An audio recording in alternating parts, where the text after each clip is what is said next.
Y qué hermoso es celebrar también la Pascua de Resurrección en el mes de Volviendo a Casa, porque tiene que ver con esto, ¿no?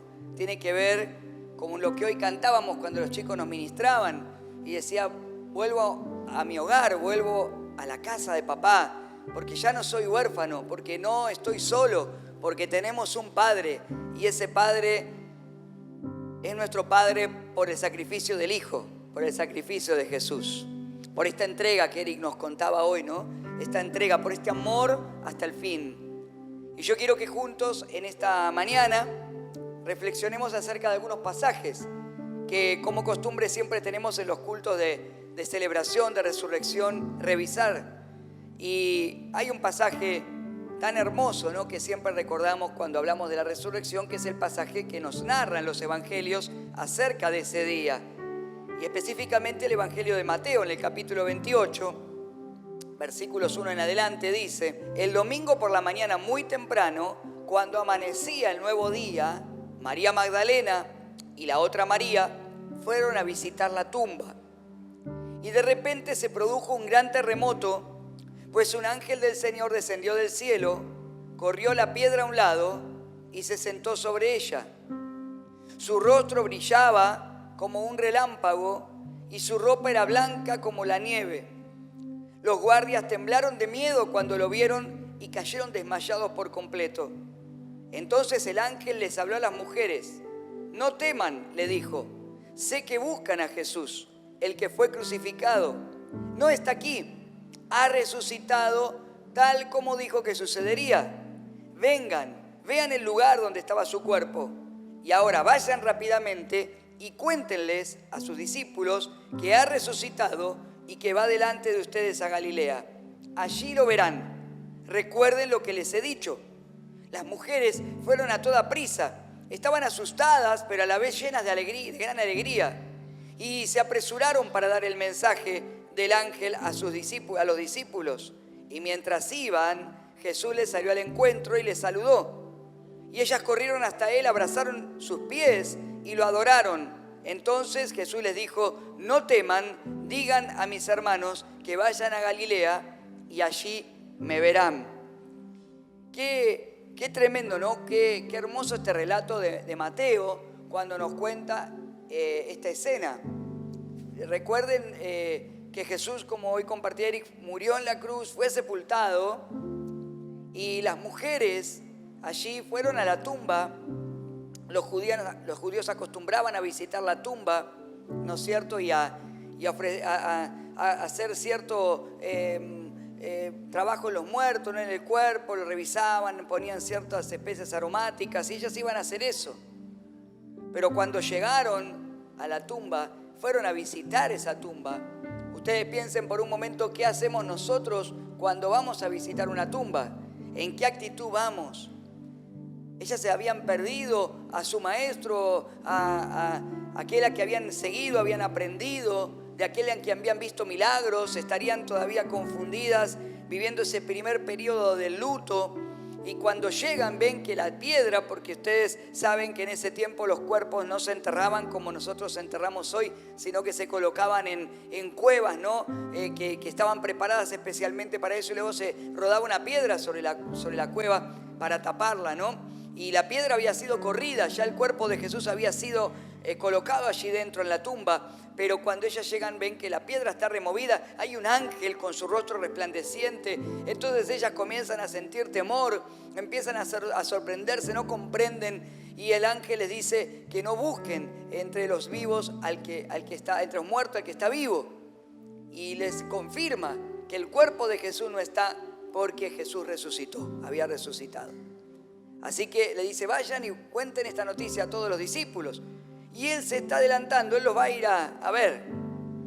Entonces, la resurrección de Jesús no se dio solamente por el hecho de que el cuerpo no estaba en la tumba, porque si no eso hubiera dado la duda a lo que luego los romanos y los líderes religiosos hicieron esparcir como noticia falsa, diríamos, como fake news, diríamos hoy, ¿no? Que el cuerpo había sido robado, que había sido escondido, sacado de la tumba. Jesús mismo dice que se presentó, después lo vamos a leer, frente a los discípulos y frente a muchos testigos. Entonces, la resurrección de Cristo se comprobó como se comprueba en un proceso judicial, en las pruebas, una de las pruebas más importantes judiciales, que es la prueba testimonial.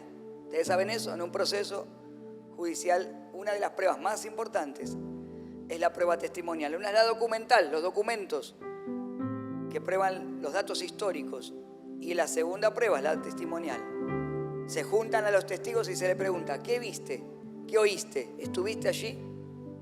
Y Jesús se presentó vivo ante muchos testigos que lo vieron resucitado, que hablaron con él, que lo tocaron, que comieron con él y dieron testimonio de que Jesús resucitó. ¿Se dan cuenta? Entonces eso es lo que mantiene el testimonio de la resurrección de Cristo de generación en generación. Amén. Y ellos creyeron en esa primera tanda de discípulos o de gente que lo vio, creyeron porque vieron. De hecho, hubo un discípulo, Tomás, que le tocó a Jesús y le metió el dedo en la llaga para ver si realmente era Jesús, si no era un impostor que se había hecho pasar y disfrazar de Jesús. Pero después Jesús dijo, vos, Tomás, creíste porque viste, pero bienaventurado va a ser, más feliz todavía, el que crea sin ver.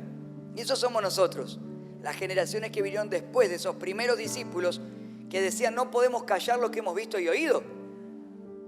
Y nosotros somos aquellos que hemos creído sin ver. Bienaventurados, felices, gozosos en esta promesa y en esta esperanza de Cristo. Pero escuchen, ahora vamos a hablar de esto para nosotros en este tiempo. Pero quiero que podamos, en esta reflexión que estamos haciendo en esta mañana, poder ver algunos puntos que tienen que ver con las palabras que el ángel le dice a las mujeres. El ángel actuó allí como una de las funciones de los ángeles, que es ser mensajero de Dios. ¿Cuántos me están siguiendo? Entonces, la Biblia dice que los ángeles nos protegen, ¿no es cierto? También el ángel de Jehová acampa alrededor de los que le temen. Hay un cuidado y una protección angelical sobre los hijos de Dios. Pero también otra de las funciones de los ángeles es dar mensajes divinos. Y en este caso el ángel estaba allí, puesto por Dios, esperando que llegaran estas mujeres. ¿Para qué? Para darles un mensaje de parte del cielo, un mensaje de Dios. Y este mensaje tiene algunas palabras que quiero que compartamos. Lo primero que le dice es, no teman, no tengan miedo. ¿Por qué? Porque ellos iban a la tumba, iban a un momento difícil, estaban en un proceso complejo. Y yo quiero hablarte primero lo que el ángel les habló en ese contexto, y es ese contexto de la muerte, ¿no? La muerte nos va a llegar a todos, porque todos en algún momento vamos a morir. Pero el ser humano no tiene en su proceso, ¿no? Emocional y cognitivo, tenemos ciertas defensas, ¿no? Para no estar todo el tiempo pensando en la muerte o que nos vamos a morir, porque si no, eso nos impediría poder soñar y vivir y seguir adelante. Pero también hay momentos en los cuales nos confrontamos con la muerte. Todos hemos estado en el sepelio de un ser amado. Todos hemos estado en el momento de despedir a un amigo o una amiga, de darnos cuenta que esa persona que estuvo con nosotros no va a estar para siempre. Llegan los momentos en los que nos damos cuenta en ese lugar, en los funerales, en los entierros, en la visita a una tumba. Nos damos cuenta que no vamos a vivir para siempre, no vamos a durar para siempre en esta tierra. Y ahí vienen las preguntas del ser humano. ¿Qué pasará después? Preguntas que la filosofía se ha hecho desde los comienzos y orígenes del ser humano hasta hoy. Debates eternos. Gente que dice no pasa nada, no sucederá nada. Otros que dicen y hacen 40.000 suposiciones, invenciones, creencias de todo tipo. El ser humano, cuando se confronta con la muerte, se da cuenta de la fragilidad y limitación que tenemos. Somos frágiles, estamos limitados. Y en ese momento es donde el Señor nos dice, no tengas temor. ¿Cuántos me están siguiendo?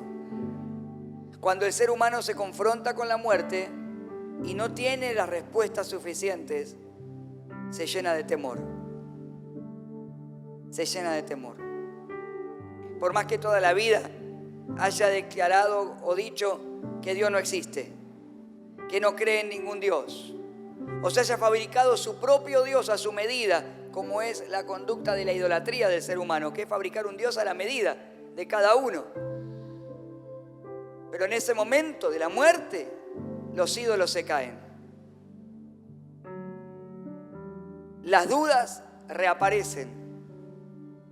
Y si no tengo la respuesta, el temor se va a apoderar de esa persona. Y como estas mujeres todavía no tenían la respuesta, al igual que no la tienen quien no tiene a Cristo, el ángel tuvo que darle esta palabra: no teman. Por eso el mundo hoy vive entre la incertidumbre y el temor. Porque el ser humano avanza en tecnologías y en un montón de logros y de conocimientos, pero todos seguimos siendo exactamente igual al momento en que nos enfrentamos a la muerte. Porque la Biblia dice que del polvo venimos y al polvo vamos a volver, a la tierra. Que desnudos llegamos y desnudos nos iremos. No podemos llevarnos absolutamente nada. Y allí vienen las dudas y la incertidumbre.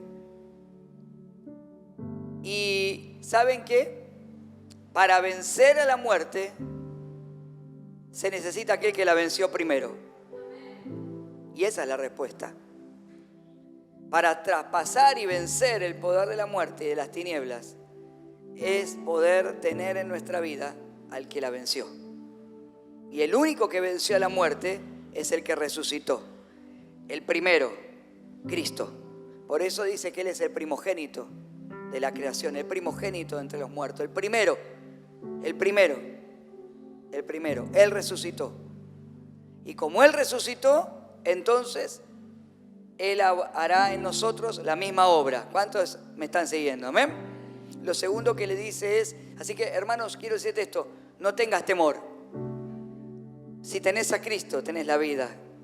Pasaremos por la muerte, pero resucitaremos con Él. De eso vamos a hablar después en un ratito. Lo segundo que dice es, le dice el ángel, no está aquí. No está aquí. En Lucas 24:5 dice, ¿por qué buscan entre los muertos al que está vivo?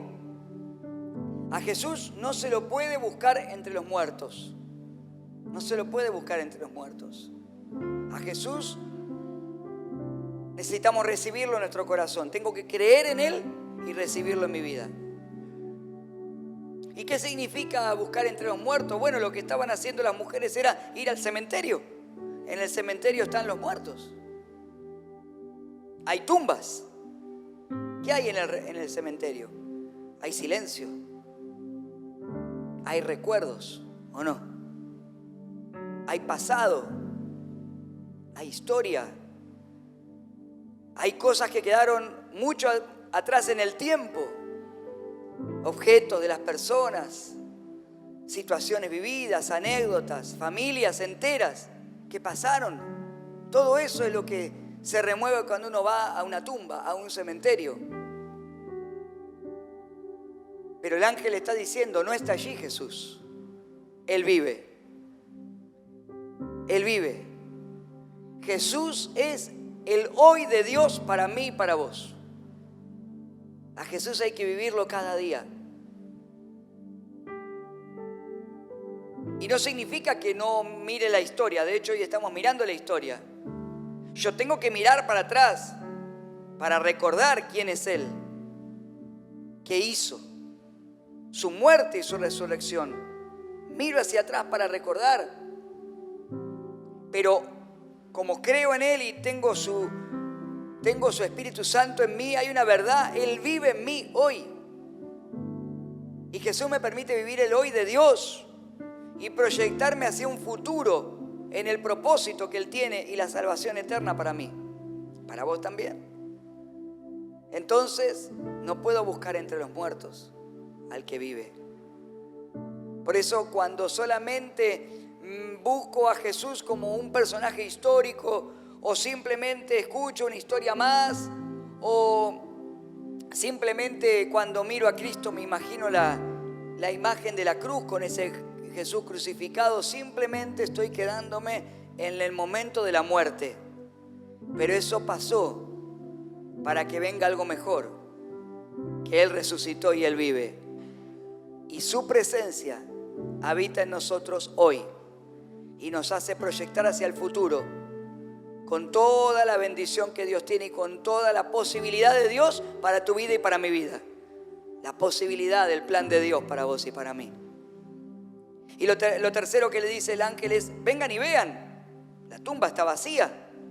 Es decir, hay algo maravilloso porque hay un hecho empírico, probado. Ellas pudieron ir, ver, tocar. Dice que vieron los lienzos con los que habían envuelto el cuerpo de Jesús. Estaban allí, sobre la tumba. El cuerpo no estaba. Las mujeres pudieron ver esa evidencia. Tuvieron la posibilidad de tener la prueba histórica, documental. Y luego su testimonio comenzó a esparcirse. La tumba estaba vacía ese día y la tumba sigue vacía hoy. Amén.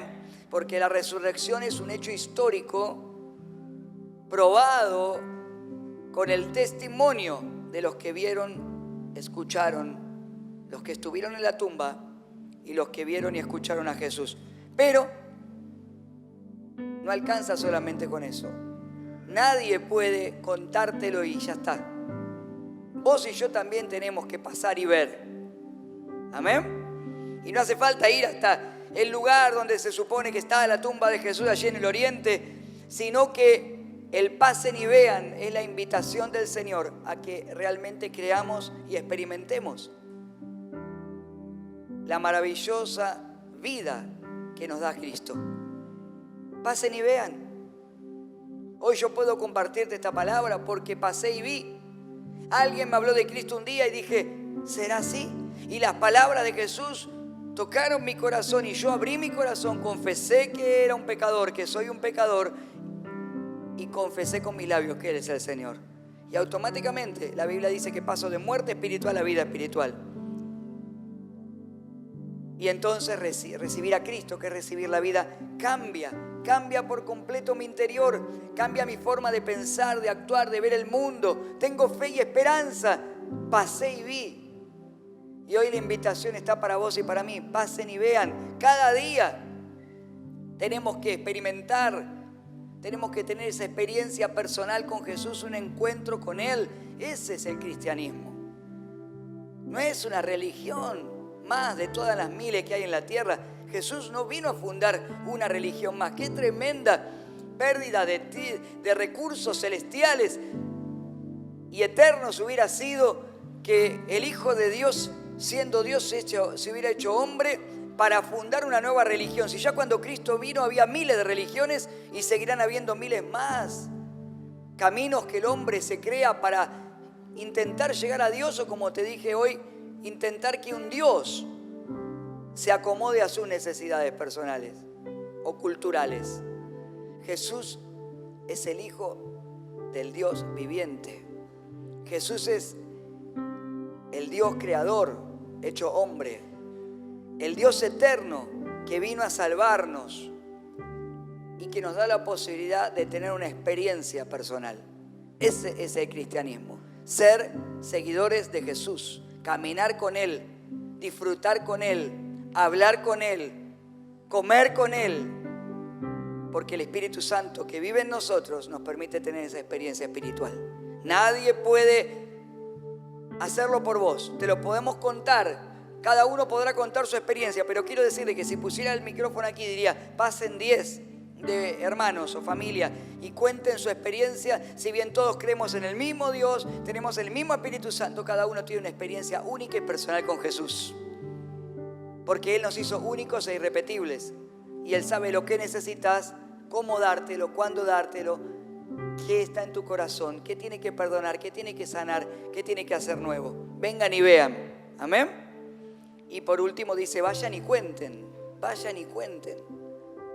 Y esto es maravilloso, porque ya desde el comienzo, ya desde la tumba vacía, comenzó el desafío de contar un mensaje. Cuenten que ha resucitado.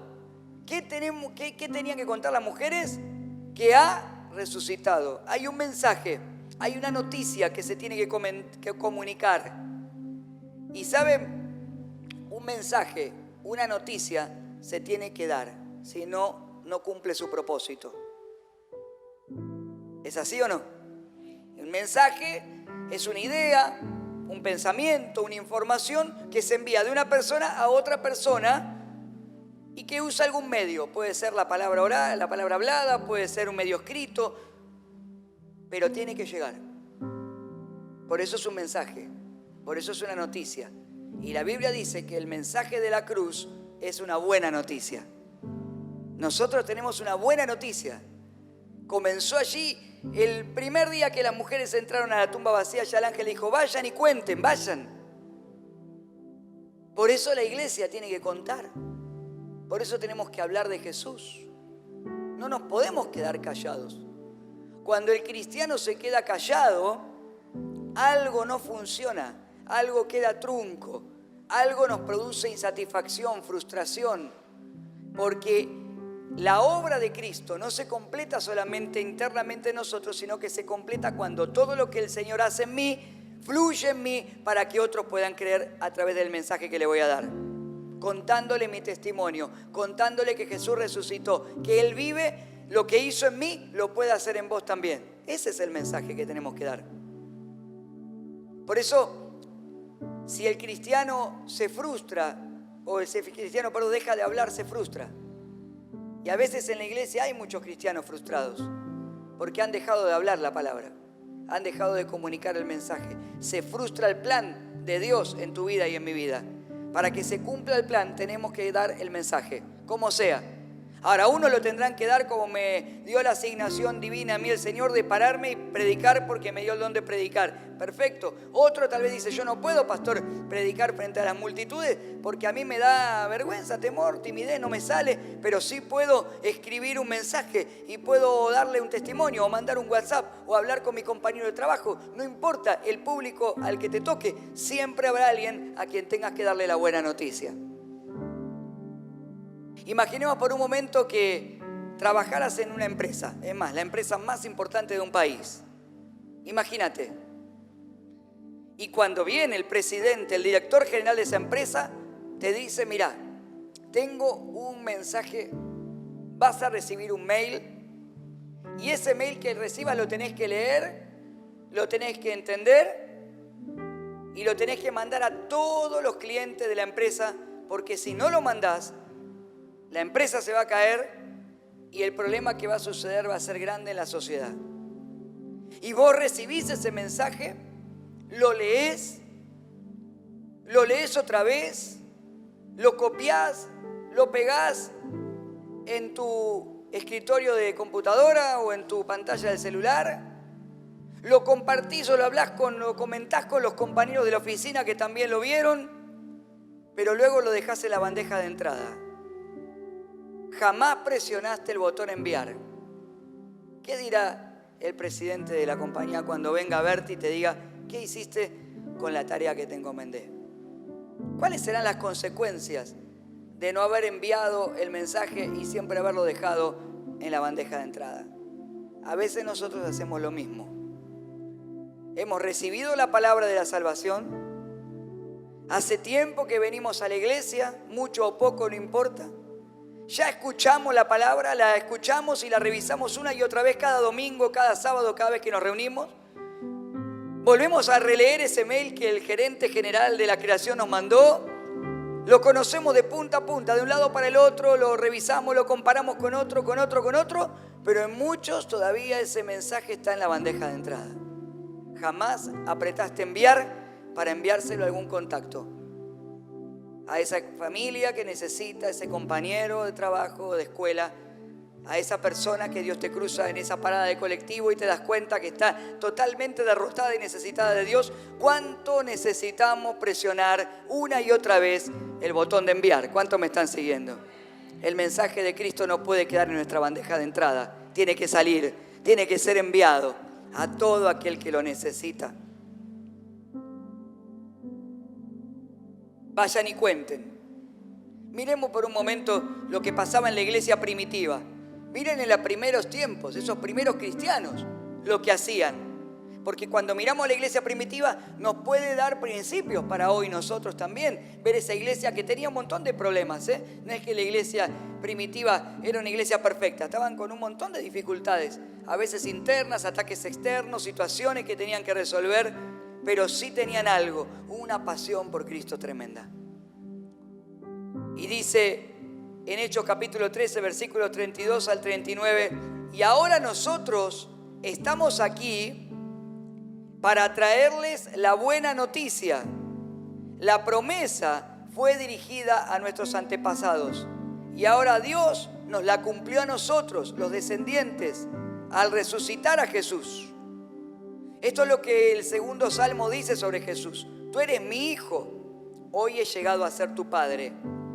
Pues Dios había prometido levantarlo de los muertos, no dejarlo que se pudriera en la tumba. Dijo, yo te daré bendiciones sagradas que le prometí a David.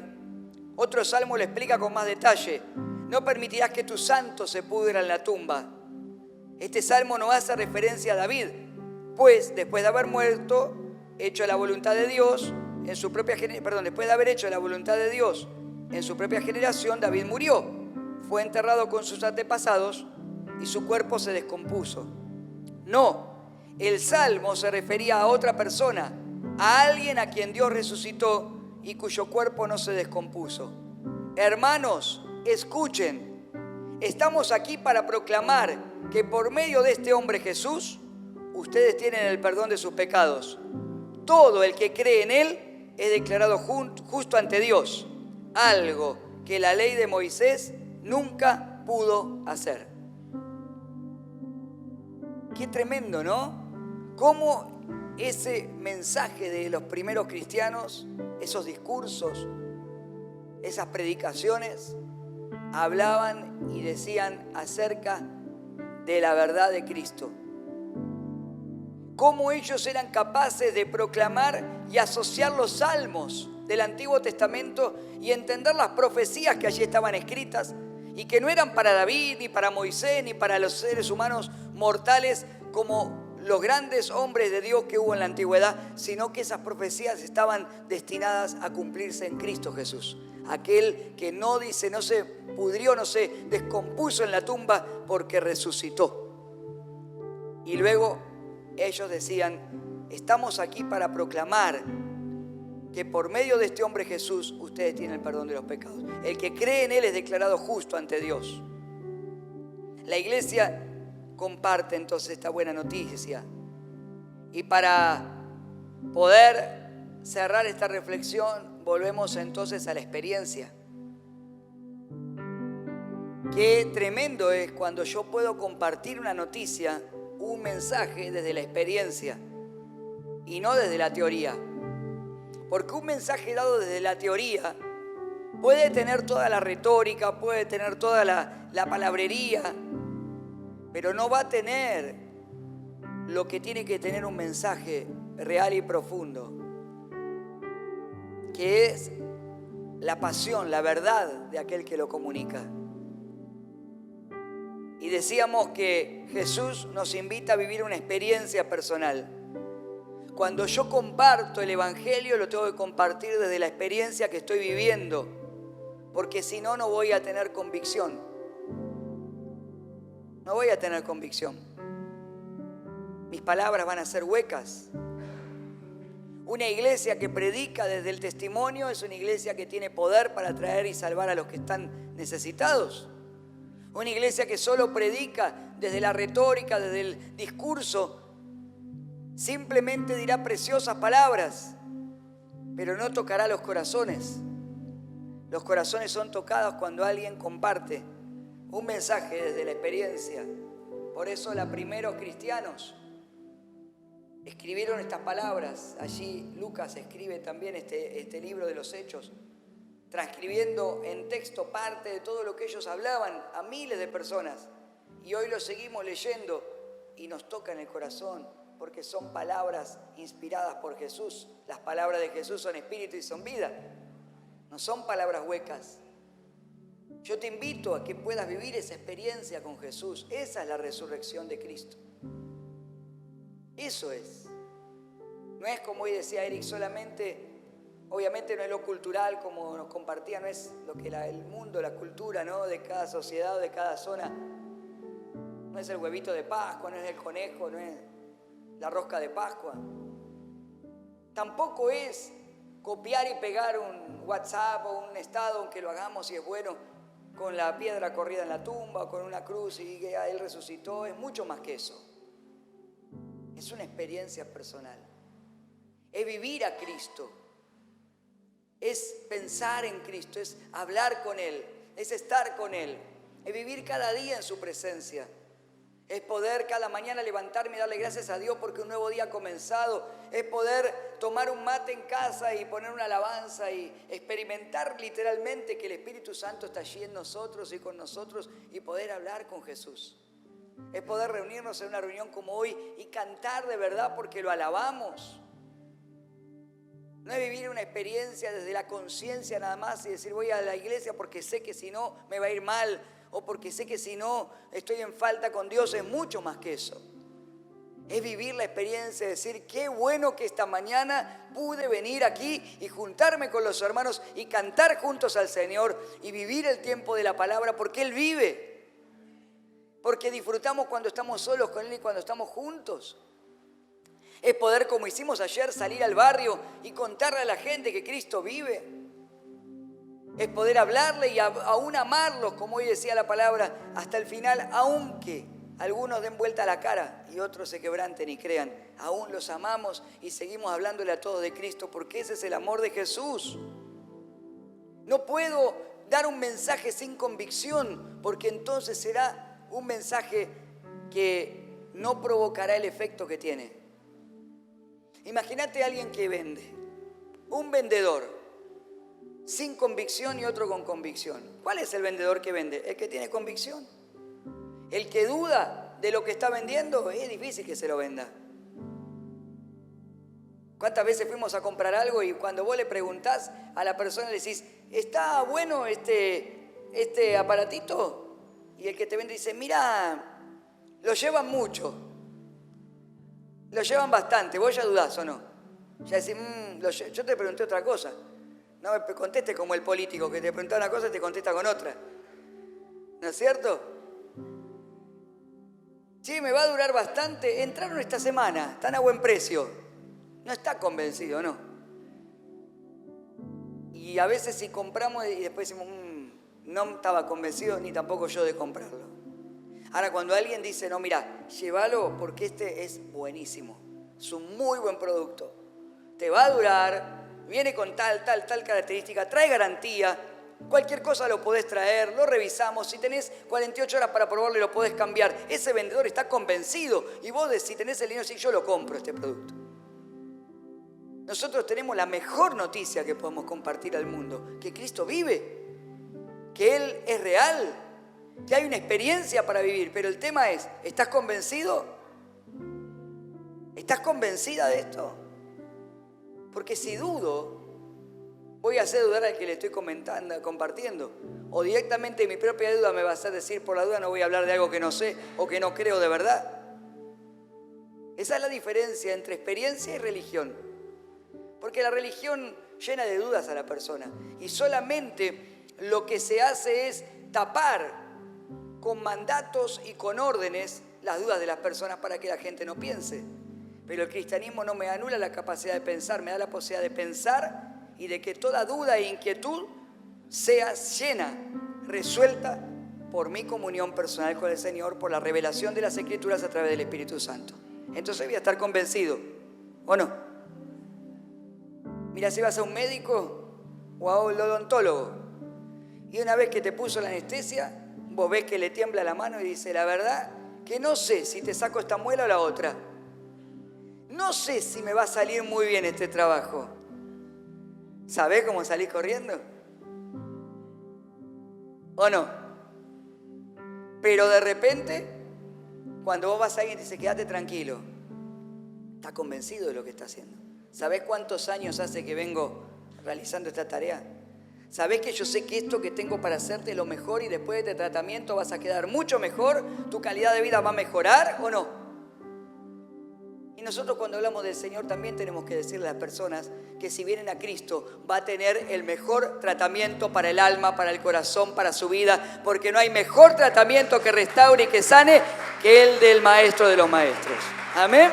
Él te va a dejar bien, estate seguro. Amén. Amén. Y por eso en 1 Corintios capítulo 15, versículo 1 dice: amados hermanos, permítanme recordarles la buena noticia. La buena noticia. Me encanta porque Pablo era de decir muchas veces esta expresión, buena noticia. Permítanme recordarles, está escribiendo el apóstol Pablo, recordarles la buena noticia que ya les prediqué. Por eso seguimos compartiendo, hay que recordar, hay que seguir anunciando. En ese entonces la recibieron con gusto y todavía permanecen firmes en ella. Y pensá que esto nos lo está diciendo el Señor hoy. A muchos de nosotros, ¿recibiste la noticia con gusto? Todavía hoy permanece firme en ella. Y esta es la buena noticia que los salva si ustedes, la buena noticia que los salva si ustedes siguen creyendo. Es decir, están convencidos, tienen convicción del mensaje que les prediqué. A menos que hayan creído algo que desde un principio nunca fuera cierto. Pablo está diciendo, ¿estás convencido, no? ¿Estás convencida? Yo le transmití a ustedes lo más importante y lo que me había transmitido a mí también. Cristo murió por nuestros pecados, tal como dicen las Escrituras. Fue enterrado y al tercer día fue levantado de los muertos, tal como dicen las Escrituras. ¿Amén? Entonces, ¿qué está diciendo Pablo? Bueno, está dando afirmaciones. Cristo murió y Cristo resucitó y se basa en las profecías de las Escrituras. Esto estaba profetizado en el Antiguo Testamento por los profetas. Se cumplieron las profecías. Está dando una evidencia. Ahora vuelve a decir una segunda cosa. Lo vio Pedro y luego lo vieron los 12. ¿Qué dice ahí? Prueba testimonial. Hay testigos con nombre y apellido. Pedro y los 12. Y los 12 no están puestos acá, pero tienen nombre y apellido. Todos los 12 apóstoles. ¿Estamos de acuerdo?